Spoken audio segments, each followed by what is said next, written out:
ഒരുപാട് ആലോചനയ്ക്കും ചിന്തകൾക്കും ഒടുവിൽ സ്റ്റാൻലി ആനിയോട് എല്ലാ സത്യങ്ങളും പറയാമെന്ന തീരുമാനത്തിൽ ഉറച്ചു തന്നെ നിൽക്കുകയാണ്. ആനിക്ക് തന്നെ മനസ്സിലാകുമെന്നും അല്ലെങ്കിൽ തന്നെ ആനിക്ക് തൻ്റെ കഴിഞ്ഞുപോയൊരു കാലത്തെക്കുറിച്ച് അറിയാമല്ലോ. ഇത്രയും കേൾക്കുമ്പോൾ ആനി ഒരുപാട് ഷോക്കൊന്നും ആകില്ലെന്നും താൻ പ്രതീക്ഷിക്കുന്നു. എന്നിരുന്നാലും തനിക്കൊരു മകളുണ്ടെന്നറിയുമ്പോൾ ഉണ്ടാകുന്ന ആനിയുടെ ആ അവസ്ഥയെക്കുറിച്ച് ആലോചിച്ചിട്ട് സ്റ്റാൻലിക്ക് ഒരു ടെൻഷനുണ്ട് താനും. എങ്കിലും പറയാതിരിക്കാൻ കഴിയില്ല. പെട്ടെന്നായിരുന്നു ആനി തന്നെ ഭക്ഷണം കഴിക്കാൻ വന്ന് വിളിച്ചത്. ഇച്ചായൻ എന്താ വല്ലാത്തൊരു ടെൻഷനിൽ? ഇച്ചായൻ എന്നൊന്നും കഴിക്കുന്നൊന്നുമില്ലേ? ഒരുപാട് സമയമായല്ലോ എന്നെല്ലാം നിന്ന് പറയുന്ന ആനിയോട് സ്റ്റാൻലി പറയുന്നുണ്ട്, നീ ഭക്ഷണം വിളമ്പിക്കോ, നമുക്ക് ഒരുമിച്ചിരുന്ന് കഴിക്കാം, ഞാൻ ദേ വരികയാണ് എന്ന് പറഞ്ഞുകൊണ്ട് സ്റ്റാൻലി അവിടെ നിന്നും എഴുന്നേറ്റു. ഭക്ഷണം കഴിക്കാൻ ചെന്നിരിക്കുമ്പോഴും സ്റ്റാൻലിയുടെ ചിന്ത എങ്ങനെയാണ് ഇത് താൻ അവളെ പറഞ്ഞ് മനസ്സിലാക്കേണ്ടതെന്നായിരുന്നു. എല്ലാം അറിഞ്ഞിരുന്നിട്ടും തന്നോട് ഒന്നും തുറന്നു പറയാത്തതാണ് എന്ന് ആനി തെറ്റിദ്ധരിക്കുമോ എന്നുകൂടി ഉണ്ടായിരുന്നു കേട്ടോ സ്റ്റാൻലിക്കൊരു ടെൻഷൻ.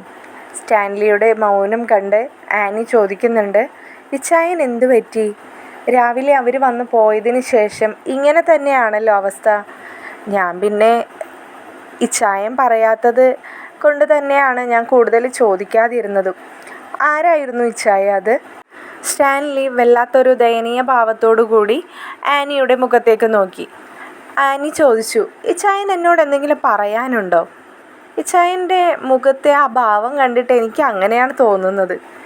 എന്തായാലും പറഞ്ഞു ഇച്ചായ, എന്തായിരുന്നു കാര്യം? സ്റ്റാൻലി തുടർന്നു. സ്റ്റാൻലി പറഞ്ഞു, ആനി, നിൻ്റെ ഈ 2 ചോദ്യങ്ങൾക്കുമുള്ള ഒരേ ഒരു ഉത്തരമാണ്. ആ വന്നവർ നീ അറിയുന്നവരാണ്. എന്നിരുന്നാൽ നിന്നെപ്പോലെ തന്നെ എനിക്കും നേരിട്ട് കണ്ടുപരിചയവുമില്ലാത്തവരാണ്. ഇച്ചായൻ എന്തൊക്കെയാണ് ഈ പറയുന്നത്? എന്തെങ്കിലും കടങ്കഥയാണോ ഈ പറഞ്ഞുകൊണ്ടിരിക്കുന്നത്? സ്റ്റാൻലി പറയുന്നതൊന്നും തന്നെ ആനിക്ക് മനസ്സിലാകുന്നുണ്ടായിരുന്നില്ല. സ്റ്റാൻലി വീണ്ടും ആനിയോട് പറഞ്ഞു, ആനിക്ക് വൈജയന്തിയെ ഓർമ്മയുണ്ടോ? ആനി ഒരു നിമിഷം സ്റ്റാൻലിയുടെ മുഖത്തേക്ക് നോക്കി. മറക്കാൻ കഴിയോ? എനിക്ക് മുമ്പ് എൻ്റെ ഇച്ചായൻ്റെ മനസ്സിൽ ഇടം പിടിച്ച സ്ത്രീയല്ലേ, ഞാൻ മറന്നിട്ടില്ല. അതെ, അത് തന്നെ. ഇന്ന് രാവിലെ ആ വന്നതിൽ ഒരാൾ വൈജയുടെ ഹസ്ബൻഡായിരുന്നു. വൈജയന്തിയുടെ ഹസ്ബൻഡോ? അതും ഇച്ചായനെ കാണാനോ? അതിലാരായിരുന്നു അത്? അത് ആ ബ്ലൂ കളർ ഷർട്ടിട്ട ആളായിരുന്നു. ഇച്ചായ, എന്താ ഇപ്പോൾ ഇത്ര നാളുകൾക്ക് ശേഷം? ഇച്ചായൻ്റെ അഡ്രസ്സൊക്കെ അവർക്ക് എങ്ങനെ കിട്ടി? നമ്മളിപ്പോൾ തറവാട്ടിൽ നിന്ന് ഇങ്ങോട്ട് മാറി താമസിച്ചിട്ടും കുറച്ചല്ലേ ആയിട്ടുള്ളൂ. എന്നിട്ടും അവർക്ക് അഡ്രസ്സൊക്കെ കിട്ടിയായിരുന്നോ? അത് അവരുടെ അവസ്ഥ അതാണ്. അതുകൊണ്ട് തന്നെ അവരന്വേഷിച്ച് കണ്ടെത്തുക തന്നെ ചെയ്യുമല്ലോ. അങ്ങനെ അന്വേഷിച്ച് കണ്ടെത്തി വന്നതാണ്. അവരുടെ അവസ്ഥയോ? അല്ലെങ്കിൽ തന്നെ ഇച്ചായനെ വന്ന് കാണേണ്ട എന്തവസ്ഥയാണ് അവർക്കുള്ളത്? ആനി, എൻ്റെ ജീവിതത്തിൽ നിന്നോട് പറയാത്തതായി ഒന്നും തന്നെയില്ല. അത് നിനക്ക് നന്നായിട്ട് അറിയാമല്ലോ. എനിക്ക് പോലും അറിയാത്തൊരു കഥയാണ് അവർ വന്ന് എന്നോട് പറഞ്ഞത്. അത് തള്ളിക്കളയാനും എനിക്ക് തോന്നിയില്ല. അതിൽ സത്യമുണ്ടെന്നും എനിക്കറിയാം. ഇച്ചായൻ എന്താണെന്ന് വെച്ചാൽ ഒന്ന് തെളിച്ച് പറയേ. ആനി, അന്ന് ഞങ്ങൾ അവിടെ ഭാര്യയും ഭർത്താവുമായി തന്നെയാണ് ജീവിച്ചിരുന്നതെന്ന് നിനക്കറിയാമല്ലോ. ഞാൻ പോരുന്ന സമയത്ത് അവൾക്ക് ഒരു കുഞ്ഞ് ജനിക്കുകയും ആ കുഞ്ഞിനെ എല്ലാവരും കൂടി ഒരു ഓർഫനേജിലാക്കുകയും അവളോട് ആ കുഞ്ഞ് മരിച്ചു പോയി എന്നൊക്കെയാണ് പറഞ്ഞിരുന്നത്. അതിനുശേഷമാണ് അവർ ബാലചന്ദ്രനെ കൊണ്ട് അവളുടെ വിവാഹം നടത്തിയത്. ഒറ്റ ശ്വാസത്തിൽ ഇത്രയും പറഞ്ഞു നിർത്തി സ്റ്റാൻലി ഒരു നിമിഷം ആനിയുടെ മുഖത്തേക്ക് നോക്കി. ആനി തിരിച്ച് എന്ത് പറയണമെന്നോ ചോദിക്കണമെന്നോ അറിയാതെ ആകെ അന്താളിച്ചിരിക്കുകയാണ്. സ്റ്റാൻലി വീണ്ടും വിളിച്ചു, ആനി, നിനക്ക് എന്നോട് ദേഷ്യം തോന്നുന്നുണ്ടോ? അല്ല ചായ, ഇതെന്തൊക്കെയാണ് ഈ കേൾക്കുന്നത്? ഇത്രയും 23 വർഷങ്ങൾക്ക് മുമ്പ് നടന്ന കഥ. കർത്താവേ, എനിക്കിതൊന്നും ആലോചിക്കാനേ വയ്യ. നമ്മളുടെ മക്കളൊക്കെ അറിഞ്ഞിട്ടുണ്ടെങ്കിൽ എന്തായിരിക്കും? ഇച്ചായൻ കല്യാണത്തിന് മുമ്പ് എന്നോടെല്ലാം പറഞ്ഞിട്ടുണ്ടായിരുന്നു. അതെല്ലാം ഞാൻ സമ്മതിക്കുന്നു. എങ്കിലും ഇച്ചായ ഇതിപ്പോൾ എന്നിട്ട് എന്താ ഇപ്പോഴത്തെ അവസ്ഥ? എന്തൊക്കെയായി പറഞ്ഞു വരുന്നത്? ആനി, ഇപ്പോൾ ആ പെങ്കൊച്ച് അവരുടെ വീട്ടിലുണ്ടെന്ന്. അതും ആ പെങ്കൊച്ചിനറിയാമെന്ന് ഈ വൈജയന്തിയാണ് അവളുടെ അമ്മയെന്ന്. പക്ഷെ വൈജയോട് മാത്രം ആരും പറഞ്ഞിട്ടില്ല. അപ്പോൾ ഈ വന്ന ബാലചന്ദ്രനും അറിയായിരുന്നോ? എല്ലാം അറിഞ്ഞിരുന്നുകൊണ്ട് തന്നെയാണോ അദ്ദേഹം അവളെ വിവാഹം കഴിച്ചത്? അങ്ങനെയൊന്നുമല്ല ഇനി സംഭവിച്ചത്. നമ്മൾക്കൊക്കെ വല്ലാത്തൊരു ഞെട്ടൽ തോന്നുന്ന അവസ്ഥയായിരുന്നു ബാലചന്ദ്രൻ്റെ. ഇതെല്ലാം അറിഞ്ഞിട്ട് അദ്ദേഹം അറ്റാക്കായി ഹോസ്പിറ്റലായിരുന്നു. അതിനുശേഷം വീട്ടിലെ മകൻ്റെ അവസ്ഥ, മകൻ എന്തു പറ്റി, അതൊക്കെ ഞാൻ നിന്നോട് പിന്നെ പറയാം. ഇപ്പോൾ ആ പെങ്കൊച്ചിനെ കുറച്ച് നാളത്തേക്കെങ്കിലും നമ്മളോട് ഇവിടെ കൊണ്ടുവന്ന് നിർത്തണം എന്നാണ് ബാലചന്ദ്രൻ്റെ നിർദ്ദേശം. ഇച്ചായൻ എന്ത് മണ്ടത്തരൊക്കെയാണ് ഈ പറയുന്നത്? അതെങ്ങനെയാണ് ഇച്ചായ? ഞാനും ഇച്ചായനും മാത്രമേ ഉള്ളൂ എന്നുള്ളതൊക്കെ ശരി തന്നെ. പക്ഷെ മറ്റുള്ളവരോട് നമ്മൾ എന്ത് പറയും? എനിക്ക് ഇച്ചായനെ മനസ്സിലാകും, അതൊക്കെ സമ്മതിച്ചു തരാം. പക്ഷെ നമുക്ക് 2 മക്കളുണ്ടെന്ന കാര്യം ഇച്ചായൻ മറന്നുപോയോ? അല്ലെങ്കിൽ തന്നെ ഇച്ചായന് ആ വൈജയുടെ ഹസ്ബൻഡിനോട് പറയാമായിരുന്നില്ലേ എന്തിന് അദ്ദേഹം ഇവളെ തലയിലേൽക്കണമെന്ന്? ആ വൈജയുടെ വീട്ടുകാർ നോക്കട്ടെ, അവരെന്താണെന്ന് വെച്ചാൽ ചെയ്തോട്ടെ. അതിലൊന്നും നമ്മൾ ഇടപെടേണ്ട കാര്യമൊന്നുമില്ല കേട്ടോ ഇച്ചായ. വെറുതെയോ ഇല്ലാത്ത ഓരോ പ്രശ്നങ്ങൾ ഇച്ചായനായിട്ട് ഉണ്ടാക്കിക്കൊണ്ട് വരരുത് എന്ന് പറഞ്ഞുകൊണ്ട് അവർ കഴിച്ചിരുന്ന ഫുഡിൻ്റെ പാത്രങ്ങളെല്ലാം എടുത്ത് ആനി കിച്ചണിലേക്ക് പോവുകയാണ്. ആനിയുടെ പിന്നാലെ തന്നെ സ്റ്റാൻലി പോയിട്ട് ആ വീട്ടിൽ നടന്ന എല്ലാ കഥകളും പറയുകയാണ്. അവസാനം വൈജയന്തി ഈ അലീനയെ കൊല്ലാനടക്കം ശ്രമിച്ചു എന്ന കഥ കൂടി കേട്ടപ്പോൾ ആനിക്ക് ചെറിയൊരു മനസ്താപം തോന്നുകയാണ്. എങ്കിലും ആനി തിരിച്ചൊന്നും പറയുന്നില്ല. വീണ്ടും സ്റ്റാൻലി ചോദിക്കുന്നുണ്ട്, നിന്നെ എനിക്കറിയാലോ, നിനക്ക് എന്നെ അറിയാലോ, അതുകൊണ്ടാണ് ഞാൻ നിന്നോടെല്ലാം തുറന്നു പറയുന്നത്. ഇനി നീ പറയണം ഞാൻ എന്ത് ചെയ്യണമെന്ന്. അതിനപ്പുറത്തേക്ക് ഞാൻ വേറെ ഒന്നും ചെയ്യില്ല. ഇച്ചായൻ ബാലചന്ദ്രന് വാക്ക് കൊടുത്തോ ആ പെൺകുട്ടിയെ ഇങ്ങോട്ട് കൊണ്ടുവരാമെന്ന്? അങ്ങനെ വാക്കൊന്നും കൊടുത്തിട്ടില്ല. എനിക്കൊന്ന് ആലോചിക്കാൻ സമയം തരണം, അതിനുശേഷം ഞാൻ വിളിക്കാമെന്ന് മാത്രമേ പറഞ്ഞിട്ടുള്ളൂ. അല്ല ഇച്ചായ, ആ പെൺകുട്ടിക്ക് ഇച്ചായനെ അറിയോ? എന്നെ കണ്ടിട്ടൊന്നുമില്ല അത്രേ, പേര് പറഞ്ഞു കൊടുത്തിട്ടുണ്ടെന്ന്. എന്തായാലും ഇപ്പോൾ നമ്മൾ കൂട്ടിക്കൊണ്ടുവരാൻ ചെല്ലുമ്പോൾ അവൾക്കത് മനസ്സിലാവുമല്ലോ. ഇച്ചായ, ഞാനിപ്പോൾ എന്താ പറയേണ്ടത്? എനിക്കൊന്നും അറിയില്ല. പക്ഷേ ഞാനൊരു സ്ത്രീയാണ്, 2 മക്കളുടെ അമ്മയുമാണ്. എനിക്ക് ഇങ്ങനെയൊന്നും ചെയ്തു കൂട്ടാൻ കഴിയില്ല ഇച്ചായ. എന്തായാലും അവളിവിടെ വരട്ടെ. പക്ഷേ എനിക്കൊരു കണ്ടീഷനുണ്ട്. നമ്മുടെ വീട്ടുകാരുടെ മുമ്പിലോ നമ്മുടെ മക്കളുടെ മുമ്പിലോ ഇച്ചായൻ ചെറുതായി കാണുന്നത് എനിക്ക് താല്പര്യമില്ല. അതുകൊണ്ട് തന്നെ ഈ വരുന്ന കുട്ടി, എന്താ അവളുടെ പേര് പറഞ്ഞത്? അലീന, അങ്ങനെയാണ് ബാലചന്ദ്രൻ പറഞ്ഞത്. അതെ, അലീന നമ്മളുടെ ഒരു അകന്ന റിലേറ്റീവിൻ്റെ മകളാണെന്ന് പറയാം. എൻ്റെ കുടുംബക്കാരാരെങ്കിലും ചോദിച്ചാൽ ഇച്ചായൻ്റെ അകന്ന റിലേറ്റീവാണെന്ന് പറയാം. ഇച്ചായൻ്റെ ഫാമിലി ചോദിച്ചാൽ എൻ്റെ ആണെന്ന് പറയാം. അല്ലാതെ ഇച്ചായൻ്റെ മകളാണെന്ന് പറഞ്ഞ് ഇവിടെ നിർത്തുന്നതിനോട് എനിക്ക് താല്പര്യമില്ല. അങ്ങനെ പറഞ്ഞപ്പോൾ സ്റ്റാൻലി പറയുന്നുണ്ട്, അങ്ങനെയൊന്നും പറഞ്ഞ് നിർത്തണ്ട, കുറച്ച് നാൾ ആ കുട്ടി ഇവിടെ കാണും. അതിനുശേഷം ബാലചന്ദ്രൻ എന്തോ തീരുമാനിച്ചിട്ടുണ്ട് എന്നൊക്കെയാണ് പറയുന്നത്. അദ്ദേഹത്തിൻ്റെ ഭാഗത്തും നമ്മൾ നിന്ന് ചിന്തിച്ച് നോക്കണ്ടേ? ഞാനും വൈജയും ചെയ്ത തെറ്റിന് എവിടെയോ കിടന്ന അദ്ദേഹം വന്ന് പെട്ടുപോയതല്ലേ. നിന്നോട് ഞാൻ എല്ലാം പറഞ്ഞിട്ടുള്ളത് പോലെ അദ്ദേഹത്തോട് ആരും ഒന്നും പറഞ്ഞിട്ടുണ്ടായിരുന്നില്ല. അതുകൊണ്ടാണ് ഇതെല്ലാം കേട്ടപ്പോൾ അദ്ദേഹത്തിന് താങ്ങാൻ കഴിയായിരുന്നതും ഹോസ്പിറ്റലിലായതും എന്നെല്ലാം പറഞ്ഞ് അവരുടെ ജീവിത കഥകളും ഇപ്പം നടന്നുകൊണ്ടിരിക്കുന്ന കാര്യങ്ങളെല്ലാം ആനിക്ക് പറഞ്ഞു കൊടുക്കുന്നുണ്ട്. അപ്പം ആനിയുടെ നല്ല മനസ്സുകൊണ്ട് തന്നെ അലീനയെ കൂട്ടിക്കൊണ്ടുവരാമെന്ന് ആനിയെ സമ്മതിക്കുകയാണ്.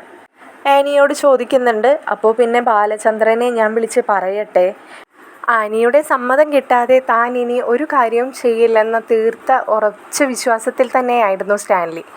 ആനിയുടെ സമ്മതത്തോടു കൂടി ബാലചന്ദ്രനെ വിളിക്കുന്നുണ്ട്. ബാലചന്ദ്രനോട് പറയുകയാണ്, ബാലചന്ദ്ര, നിങ്ങൾ പറഞ്ഞു പോയ കാര്യം ഞാൻ ഒരുപാട് ആലോചിച്ചു, എൻ്റെ വൈഫുമായി സംസാരിച്ചു, അവൾക്ക് സമ്മതമാണ്.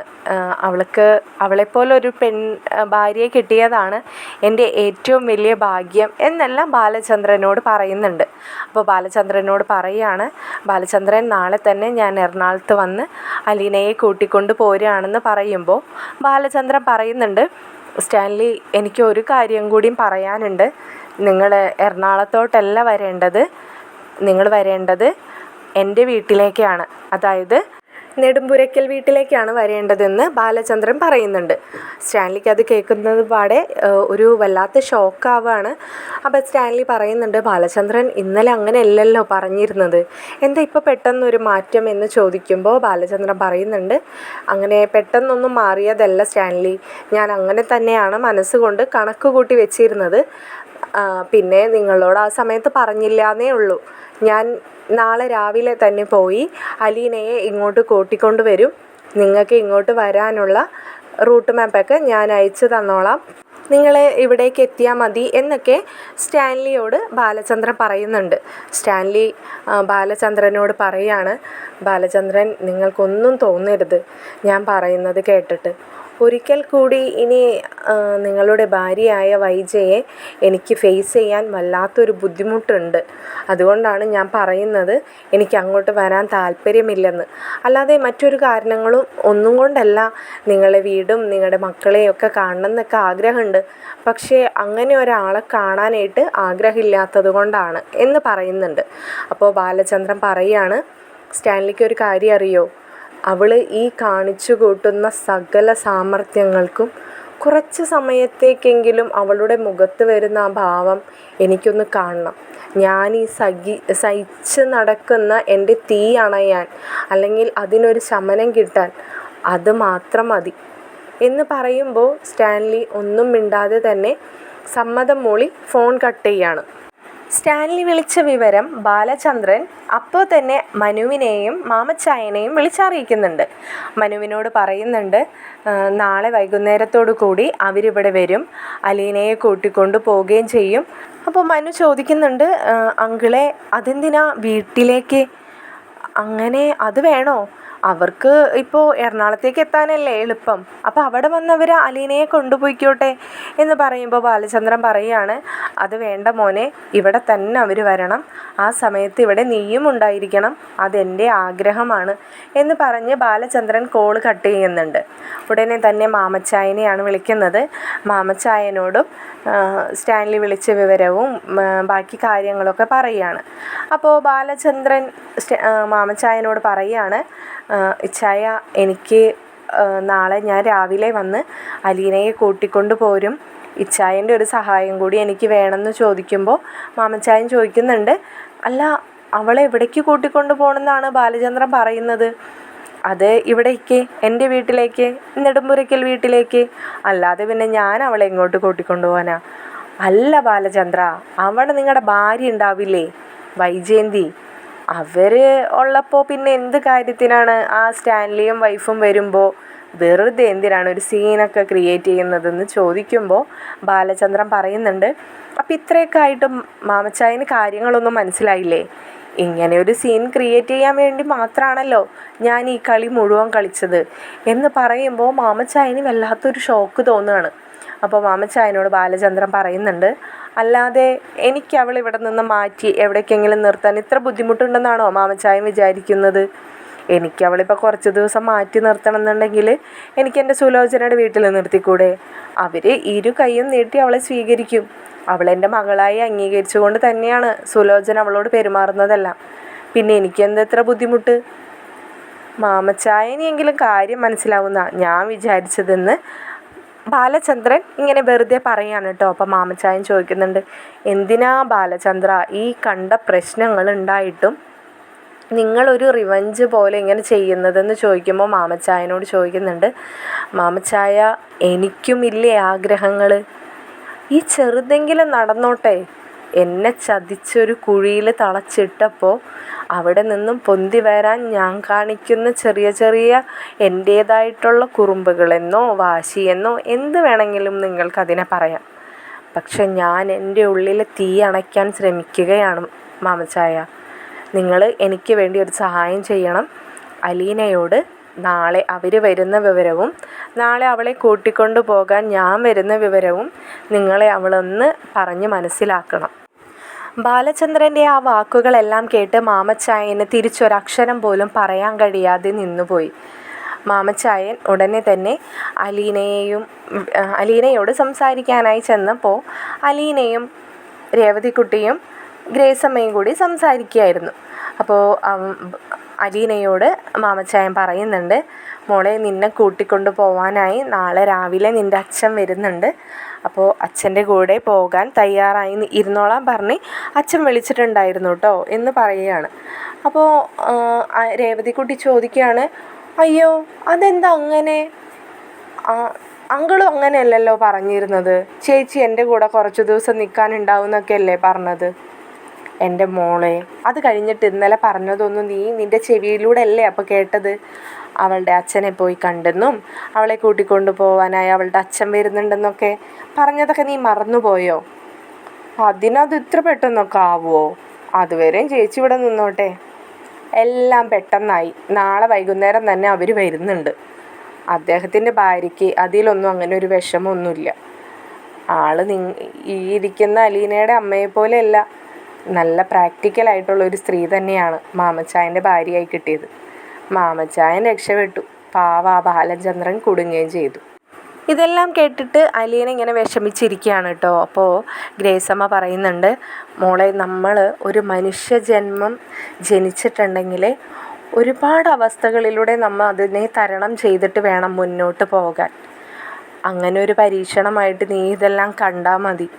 അല്ലെങ്കിൽ തന്നെ നിന്നോട് ആര് പറഞ്ഞു തരാനാ ഇതൊക്കെ? നീ അത്രയും പാഠങ്ങളും വിവരങ്ങളും എല്ലാം മനസ്സിലാക്കിയൊരു കുട്ടിയാണെന്ന് എനിക്ക് നന്നായിട്ട് മനസ്സിലായിട്ടുണ്ട്. പിന്നെ എൻ്റെ വാക്കുകളൊന്നും നിന്നെ സമാധാനിപ്പിക്കണമല്ലോ എന്ന് മാത്രം കരുതി പറഞ്ഞതാണ്. എനിക്കതിൽ വിഷമമൊന്നുമില്ല ആൻറ്റി. ഞാൻ കാരണം എത്ര കുടുംബങ്ങളാണ് ഓരോ പ്രശ്നത്തിലേക്ക് ആയിക്കൊണ്ടിരിക്കുന്നത്. ഇപ്പോൾ അച്ഛൻ്റെ ജീവിതം എങ്ങനെ നല്ല രീതിക്ക് പോയതാ. ഞാൻ ആരാണെന്ന് അറിഞ്ഞതിന് ശേഷം അച്ഛൻ്റെ മനസ്സ് ഇതുവരെ ശാന്തമായിട്ടില്ല. കൂടാതെ ഇപ്പോൾ കണ്ടില്ലേ, പുതിയ ആരോ വരുന്നു. എനിക്ക് ആളുടെ പേര് മാത്രം അറിയാം. അതും ഒരിക്കൽ അച്ഛൻ തന്നെ പറഞ്ഞു തന്നിട്ട്. ഇനി അവിടെ പോയിട്ട് ഞാൻ കാരണം എന്തൊക്കെയാണ് വരാൻ പോകുന്നത് എന്നാലോചിക്കുമ്പോൾ എനിക്കൊരു മനസ്സമാധാനം കിട്ടുന്നില്ല ആൻറ്റി. അങ്ങനെയൊന്നും ഉണ്ടാവില്ല അലീന. നീ ഇപ്പോൾ കണ്ടില്ലേ നമ്മുടെ രേവതിക്കുട്ടിയുടെ കാര്യം തന്നെ. രേവതിക്കുട്ടി ആരും ഇല്ലെന്ന് കരുതി ജീവിക്കുന്ന സമയത്തല്ലേ ഒരു പണക്കാരനായ മുത്തച്ഛനും ഒരച്ഛനും അവരുടെ കോടിക്കണക്കിന് സ്വത്തുക്കൾക്ക് ഏക അവകാശിയാണ് ഈ ഇരിക്കുന്ന ആളെന്ന് പറഞ്ഞു വന്നത്. ഓ മതി ആൻറ്റി ഇനി എന്നിട്ട് ഊതുന്നത് എന്ന് പറഞ്ഞ് രേവതിക്കുട്ടി ഗ്രേസമ്മയെ പതുക്കൊന്നു നുള്ളുകയാണ് കേട്ടോ. അപ്പോൾ അലീനയുടെ ഇരിപ്പൊക്കെ കാണുമ്പോൾ രേവതിക്കുട്ടി പറയുന്നുണ്ട്, ചേച്ചി വിഷമിക്കണ്ട. ചേച്ചി നാളെ വന്ന് ബാലചന്ദ്രൻ അങ്കിൾ കൊണ്ടുപോകുമല്ലോ. അപ്പോൾ പോകുന്ന വഴിക്ക് ചേച്ചി പറഞ്ഞാൽ മതി, ചേച്ചിക്ക് എങ്ങോട്ടും പോകണ്ട, ബാലചന്ദ്രൻ്റെ അച്ഛൻ്റെ കൂടെ മാത്രം നിന്നാൽ മതി എന്നൊക്കെ. അച്ഛൻ സമ്മതിച്ചോളും ചേച്ചി വിഷമിക്കാതെ എന്നൊക്കെ പറഞ്ഞ് രേവതിക്കുട്ടി അലീനയെ സമാധാനിപ്പിക്കുന്നുണ്ട്. പിറ്റേ ദിവസം അതിരാവിലെ തന്നെ ബാലചന്ദ്രൻ എത്തുകയാണ് അലീനയെ കൂട്ടിക്കൊണ്ടു പോവാനായി. വരുന്ന വിവരവും സമയവും എല്ലാം അറിയിച്ചിരുന്നത് കൊണ്ട് തന്നെ അലീന പോകാൻ റെഡിയായി തന്നെ നിൽക്കുകയാണ്. അപ്പോൾ ബാലചന്ദ്രൻ വന്ന് എല്ലാവരോടും യാത്ര പറഞ്ഞ് പെട്ടെന്ന് തന്നെ ഇറങ്ങുകയാണ് കേട്ടോ. അപ്പോൾ മാമച്ചായനോട് പറയുന്നുണ്ട്, ഞാൻ ആഗ്രഹിച്ച പോലെയൊക്കെ കാര്യങ്ങൾ നടക്കുമായിരിക്കും അല്ലേ മാമച്ചായ എന്ന് ചോദിക്കുമ്പോൾ മാമച്ചായൻ ഒന്നും മിണ്ടാതെ നിൽക്കുകയാണ്. കാരണം ഇതിൽ കൂടുതൽ മാമച്ചായന് ബാലചന്ദ്രനോടൊന്നും പറയാനില്ല.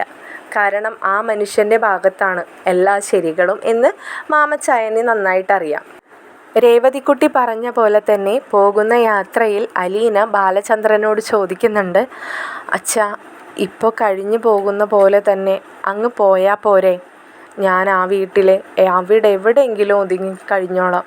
വല്ലപ്പോഴും വന്ന് അച്ഛൻ്റെ കാര്യങ്ങളൊക്കെ നോക്കിയിട്ട് ഒരു വേലക്കാരിയെ പോലെ ആ കിച്ചണിൽ നിന്ന് ഇപ്പുറത്ത് അമ്മ കാണുന്ന രീതിയിൽ പോലും ഞാൻ വരില്ല അച്ഛാ എന്നെല്ലാം കെഞ്ചി ഇങ്ങനെ അലീന പറയുന്നത് കേട്ടിട്ട് ബാലചന്ദ്രന് വിഷമം തോന്നുന്നുണ്ടെങ്കിലും ബാലചന്ദ്രൻ പറയുന്നുണ്ട്, എൻ്റെ മോളെ നീയാണ് എനിക്കെല്ലാം. ഞാൻ നിന്നോട് പറഞ്ഞതല്ലേ, എനിക്കൊരു താങ്ങായി നിൽക്കുന്നത് എൻ്റെ ഊന്നുവടി പോലും ഇപ്പോൾ നീയാണ്. ആ നീ പോലും എന്നെ തളർത്തരുത്, എൻ്റെ കൂടെ നിൽക്കണം. ഏറി വന്നാൽ 1-2 ആഴ്ച, അതിനുള്ളിൽ വന്ന് നിന്നെ ഞാൻ തിരിച്ചു കൊണ്ടുപോരും അലീന. ബാലചന്ദ്രൻ വല്ലാതെ തന്നോട് കെഞ്ചുന്ന പോലെ അല്ലെങ്കിൽ ഒന്ന് അപേക്ഷിക്കുന്ന പോലെ കാര്യങ്ങൾ പറയുന്നത് കേട്ട് അലീനയ്ക്ക് വല്ലാത്ത വിഷമം തോന്നുന്നുണ്ട്. തിരിച്ചൊന്നും പറയാതെ അവൾ മൗനമായിരുന്നു. ഉടനെ തന്നെ നെടുമ്പുരയ്ക്കൽ വീടിൻ്റെ ഗേറ്റ് കടന്ന് അവരുടെ കാറ് അകത്തേക്ക് കയറി. കൃഷ്ണമോള് കാറിൻ്റെ ശബ്ദം കേട്ട് പുറത്തേക്ക് ഓടി വന്ന് അലീനയെ വട്ടം കെട്ടിപ്പിടിച്ചു. എൻ്റെ ചേച്ചി, ഞാനേ ഈ അടുത്തൊന്നും ചേച്ചിയെ കാണാൻ കഴിയുമെന്ന് പോലും വിചാരിച്ചിട്ടുണ്ടായിരുന്നില്ല. ഈ അച്ഛൻ എന്തൊക്കെയായിരുന്നു പറഞ്ഞൊപ്പിച്ചു പോയത്. പക്ഷേ ഇപ്പോഴും അച്ഛൻ അങ്ങോട്ട് പോകാൻ നേരത്തും എന്നോട് പറഞ്ഞത് ചേച്ചി ഇന്ന് വൈകുന്നേരം ചേച്ചിയുടെ അച്ഛൻ്റെ കൂടെ പോവുകയാണെന്നും 1-2 ആഴ്ച കഴിഞ്ഞേ ഇനി തിരിച്ചു വരുള്ളൂ എന്നൊക്കെയാണ്. ഈ അച്ഛൻ എന്തൊക്കെയാണ് ഈ കാണിച്ചു കൂട്ടുന്നതെന്ന് എനിക്കൊന്നും മനസ്സിലാകുന്നില്ല എന്നൊക്കെ കൃഷ്ണമോള് അലീനയോട് പറയുന്നുണ്ട്. അവർ വീട്ടിൽ കയറി ചെല്ലുമ്പോൾ വൈജയന്തി വല്ലാതെ ഒരു ക്രൂരഭാവത്തോടു കൂടി തന്നെ നിൽക്കുകയാണ് അലീനയെ കണ്ടതോടുകൂടി. അലീനയെ കണ്ട ഭാവത്തിൽ നിൽക്കുന്ന വൈജയോട് ബാലചന്ദ്രൻ പറയുന്നുണ്ട്, നീ വല്ലാതെ ബലം പിടിക്കേണ്ട വൈജയ്, അവളെ അധിക സമയമൊന്നും ഉണ്ടാവില്ല. കുറച്ച് സമയങ്ങൾക്ക് ശേഷം അവൾ ഇവിടെ നിന്ന് ഇറങ്ങിപ്പോവും. നീ അതും കൂടി ഒന്ന് കണ്ടോട്ടെ എന്ന് വിചാരിച്ചിട്ട് മാത്രം ഇങ്ങോട്ട് കൊണ്ടുവന്നതാ, നീ ഒന്ന് സമാധാനപ്പെട് എന്ന് പറഞ്ഞുകൊണ്ട് ബാലചന്ദ്രൻ പോകുകയാണ്. അകത്തേക്ക് കയറി പോകുമ്പോൾ ബാലചന്ദ്രൻ അലീനയോട് പറയുന്നുണ്ട്, ഇവിടെ നിന്ന് എന്തെങ്കിലും എടുക്കാനുണ്ടെങ്കിൽ മോള് പോയി എടുത്തിട്ട് നിന്നോ, അവരധികം സമയം വൈകാതെ തന്നെ ഇവിടേക്ക് എത്തും എന്ന് പറഞ്ഞുകൊണ്ട് ബാലചന്ദ്രൻ റൂമിലേക്ക് പോകുന്നുണ്ട്. അലീനയും കൃഷ്ണമോളും കൂടി അലീനയുടെ റൂമിലേക്കും പോകുകയാണ്. അവരകത്തേക്ക് കയറുന്ന സമയത്ത് തന്നെ ഗേറ്റിലെ മറ്റൊരു കാറിൻ്റെ ഹോണടി കേൾക്കുകയാണ്. അപ്പോൾ രണ്ടാളും തിരിഞ്ഞു നോക്കുന്നുണ്ട്. അപ്പോൾ പരിചയമില്ലാത്ത കാറാണ്. അപ്പോൾ കൃഷ്ണമോള് ബാലചന്ദ്രനെ വിളിക്കുന്നുണ്ട്, അച്ഛാ, അച്ഛൻ പറഞ്ഞ് അവർ വന്നു എന്ന് തോന്നുന്നു. അലീന റൂമിലേക്കും കൃഷ്ണമോളും ബാലചന്ദ്രനും അവരെ സ്വീകരിക്കാനായി പുറത്തേക്കും ചെല്ലാണ്. കൃഷ്ണമോള് സ്റ്റാൻലിയെ കണ്ടപാടെ മനസ്സിൽ ഓർക്കുകയാണ്, വേണ്ടായിരുന്നു, ഇങ്ങനെ ഒരു അച്ഛൻ എൻ്റെ ചേച്ചിക്ക് വേണ്ടായിരുന്നു. എൻ്റെ അച്ഛൻ തന്നെ ചേച്ചിയുടെ അച്ഛനും ആയാൽ മതിയായിരുന്നു. എങ്കിൽ ഈ പ്രശ്നങ്ങളൊന്നും ഉണ്ടാവില്ലായിരുന്നു.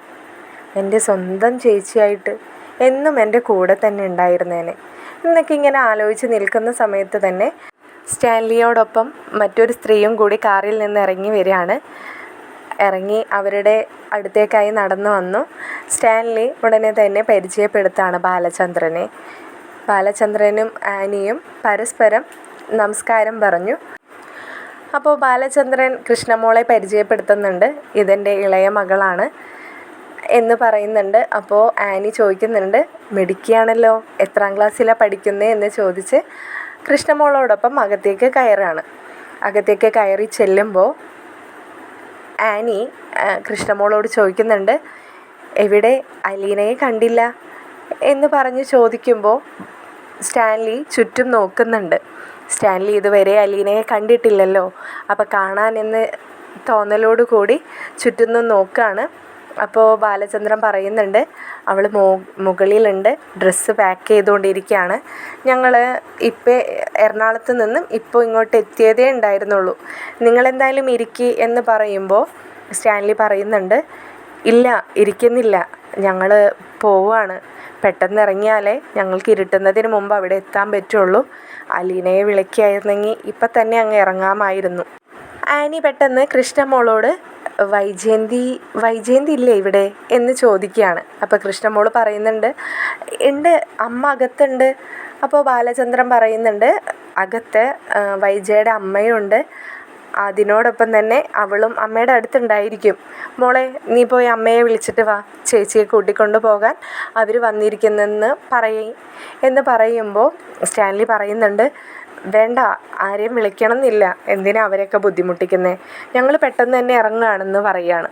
അപ്പോൾ ബാലചന്ദ്രൻ പറയുന്നുണ്ട്, ഇവിടം വരെ വന്നിട്ട് ഒരു ഗ്ലാസ് വെള്ളം പോലും കുടിക്കാതെയാണോ തിരിച്ച് യാത്ര പോകുന്നത് എന്ന് ചോദിക്കുമ്പോൾ സ്റ്റാൻലി പറയുന്നുണ്ട്, ഇല്ല ബാലചന്ദ്ര, ബുദ്ധിമുട്ടിക്കരുത്, ഞങ്ങൾ പെട്ടെന്ന് തന്നെ ഇറങ്ങുകയാണ്, ആരെയും കാണണമെന്നില്ല.